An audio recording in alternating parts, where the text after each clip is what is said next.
Hello, ഇന്നൊരു ചെറിയൊരു get ready with me ആട്ടോ. കാരണം ഞാൻ നൈറ്റാണ് അമ്പലത്തിൽ പോവാണ് കേട്ടോ, ദേശവിളക്കിന് പോവാണ്.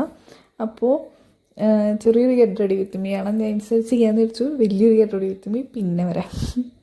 അപ്പോൾ വേറെ ഒന്നുമില്ല, രാത്രി ചെയ്തുകൊണ്ട് തന്നെ സൺസ്ക്രീം ഒന്നും യൂസ് ചെയ്യുന്നില്ല. ആദ്യം തന്നെ ലിപ് ബാം ആണ് ഞാൻ യൂസ് ചെയ്തത്. അത് കഴിഞ്ഞിട്ട് കുക്കുംബറിൻ്റെ ഗ്രീൻ ടീ ടോണറാണ് പിന്നെ യൂസ് ചെയ്തത്.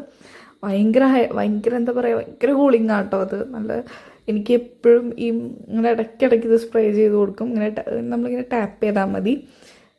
അത് കഴിഞ്ഞിട്ട് പോൺസിൻ്റെ മോയ്സ്ചറൈസറാണ് പിന്നെ ഞാൻ യൂസ് ചെയ്തത്. ഇത് ഇതിലൊരു വീഡിയോയിൽ ഞാൻ പറഞ്ഞിട്ടുണ്ടായിരുന്നു, ഓയിലി സ്കിന്നുകാർക്ക് പറ്റിയ ബെസ്റ്റ് മോയ്സ്ചറൈസറാണ് ഇത്.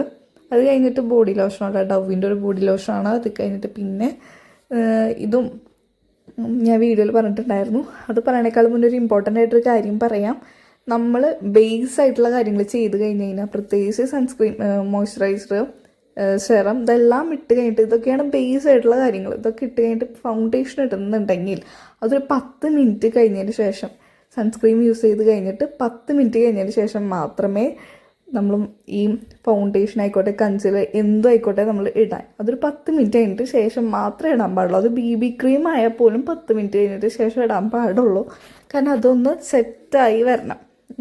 അപ്പോൾ അത് കഴിഞ്ഞതിന് ശേഷം ഞാനിട്ടത്, എനിക്കറിയാം BB ക്രീമാണ്. ഞാൻ ഫൗണ്ടേഷൻ അതൊന്നും യൂസ് ചെയ്യാറില്ല. BB ക്രീം, ഈ ഒരു ഒറ്റ BB ക്രീമാണ് ഞാൻ ഡെയിലി യൂസ് ചെയ്യുന്നത്. ഇത് പിന്നെ ലിപ്സ്റ്റിക്ക് ഇട്ടു, ഐ ഷാഡോ ഇട്ടു. ഇതെല്ലാം ഐ ഷാഡോ ഒക്കെ ഞാൻ ലിപ്സ്റ്റിക്ക് വെച്ചിട്ടാണ് യൂസ് ചെയ്യുക. അതുപോലെ ചീക്കിൽ റെഡിഷ് കൊടുക്കുന്നതൊക്കെ ലിപ്സ്റ്റിക്ക് വെച്ചിട്ടാണ് ഞാൻ യൂസ് ചെയ്യുന്നത്. വേറെ പ്രൊഡക്റ്റ് ഞാൻ ഓർഡർ ചെയ്തിട്ടുണ്ട്, അതുവരെ വന്നിട്ടില്ല. അപ്പോൾ ഇതൊക്കെ തന്നെ ഉള്ളൂ. പിന്നെ പൊട്ടൊക്കെ. വീഡിയോ ഇഷ്ടമായാൽ ലൈക്ക് ചെയ്യാനും സബ്സ്ക്രൈബ് ചെയ്യാനും മറക്കണ്ട. ബൈ.